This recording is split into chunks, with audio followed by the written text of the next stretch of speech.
Vad vi firar idag är en stark påminnelse för oss att vakna. Kristna är inte de som kanske kommer till kyrkan men efteråt är tysta.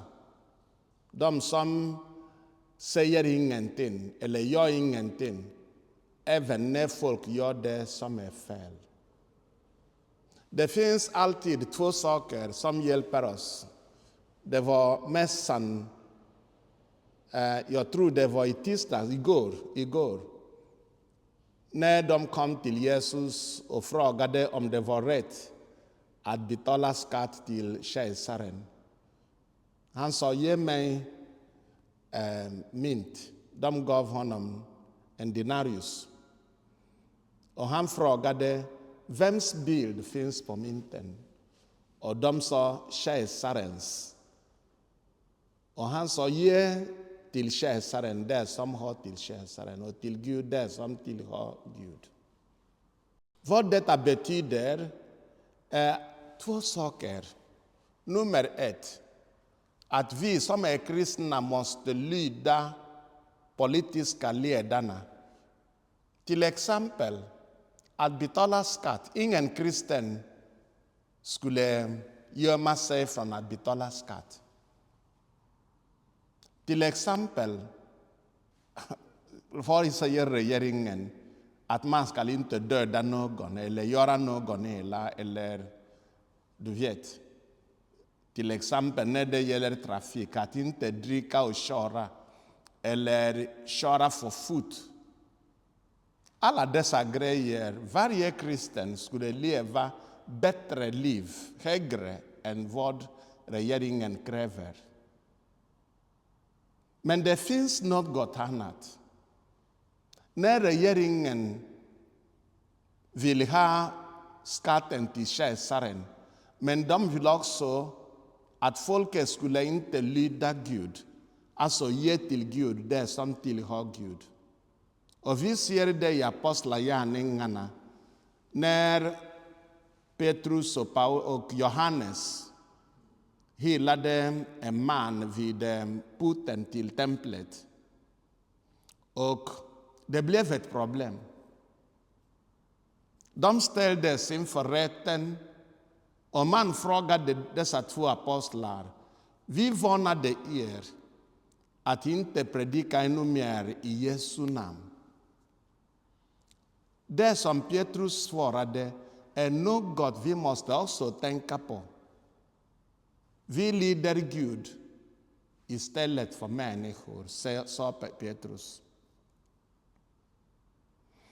Med tanke på vad vi firar idag, kungen Kabaka Mwanga, Voge, någonting som folk firar idag och gör gay pride. I den tiden, ingen människa i Sverige eller Uganda tänkte att det var okej. Så kungen var gay och ville göra smutsiga, hemska saker med hans tjänare, pojkar, unga män. Och det är märkligt. Jag vill att ni ska lyssna till vad jag säger. Dessa folk, några var katoliker. Men det fanns även bland dem anglikaner och andra som var katekumen. Alltså de var på väg att bli kristna. Alla dessa män sa nej till kungen. Vi lyder Gud istället för människor. Det har inte med skatten till kejsar att göra. Det har med att lyda Gud istället för människor. När människor kräver att man ska ge dem äran som har endast till Gud. Vi ska inte synda, å kungen. Vi kommer ihåg vad Daniel sa till kungen. Vi ska inte tillbe din statyr. Och vad Gud kommer att rädda oss. Men även Om Gud väljer att inte rädda oss, ändå ska vi inte göra vad du säger. Det vill säga, vi lyder Gud istället för människor. Och kungen befallde att de alla skulle brännas.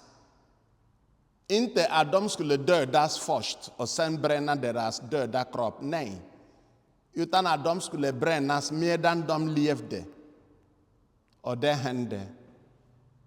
Ibland glömmer vi att kristendomen eller kristen lära beror inte på popularitet av läran eller vad folk tycker. Det har med uppenbarelsen som kommer från Jesus Kristus. Kristna är de som följer Kristus, som lever som Kristus, som lyssnar först till Kristus. Vi ska inte lyda dig, o kungen. Vi ska inte synda. Gör vad du vill. Vi ska inte göra det. Martyrerna från Uganda hände i den tiden. Och de blev kanoniserade av påven Paulus den sjätte. Jag tror det var 1969. Och påven, om man läser hans predikan, skrev så här, att det är märkligt att dessa folk var inte bara katoliker, att det fanns bland dem också anglikaner. Idag, om någon säger att det är synd att en man ska sova med en annan man, folk säger du måste vara en katolik och katolikerna måste vakna. Problemet är inte hitta på. Det har varit det kristna läran att synd är synd och rättfärdighet är rättfärdighet. Och kristna dog för att inte synda. Anglikaner också. Idag, man gör i kyrkan en byggnad som heter kyrka. Folk kommer, 2 kvinnor att gifta sig och 2 män att gifta sig i kyrka. Och folk tycker att du vet, det är populärt, det är modernt. Nej, det är aldrig rätt att göra det som är fel. Aldrig rätt. För Kristi lära är någonting som vi måste leva enligt vad han säger till oss tills den dag han kommer åter i härlighet. Och det har inte med popularitet att göra, även om de som följer Kristus har blivit en liten minoritet. De måste fortsätta vara trogna. Även om de måste dö. Vi väljer att lyda Gud istället för att lyda människor.